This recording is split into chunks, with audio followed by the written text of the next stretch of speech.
Breaking news, Unified Super Middleweight Champion Canelo Alvarez kasado na ang laban niya kay WBA Super Welterweight Champion Terence Crawford.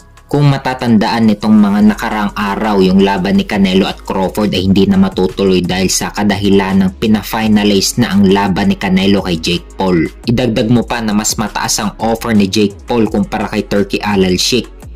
Pero ngayon, another breaking news ulit.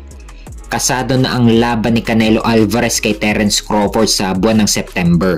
At ni-reveal na rin ni Turki Al-Sheikh na pumirma na si Canelo Alvarez ng 4-fight deal sa Riyadh season.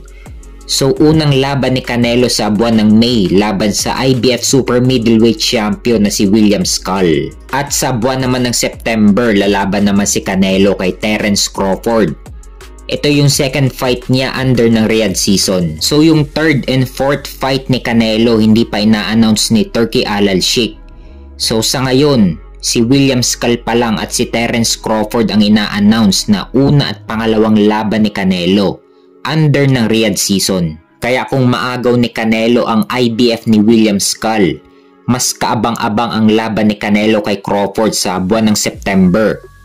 Dahil isang undisputed ang laban nila. Originally, si Canelo talaga dapat ang may hawak ng IBF.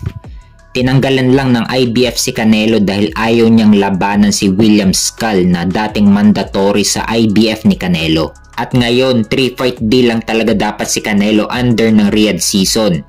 Pero ginawang 4-fight deal dahil totally sinulot na talaga ni Turki Al-Sheikh si Canelo kay Jake Paul. So yung 3-fight deal ni Canelo under ng Riyadh season ay magsisimula dapat sa buwan ng September.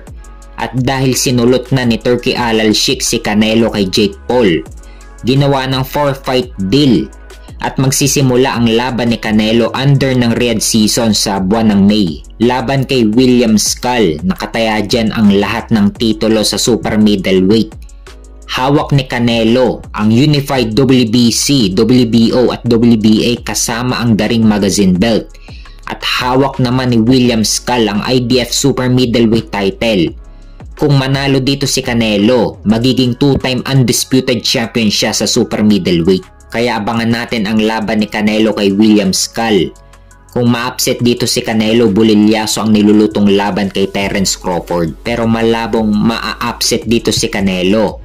Pagpapraktisan lang niya si William Skull para mas lalong mapaghandaan ang laban niya kay Terence Crawford.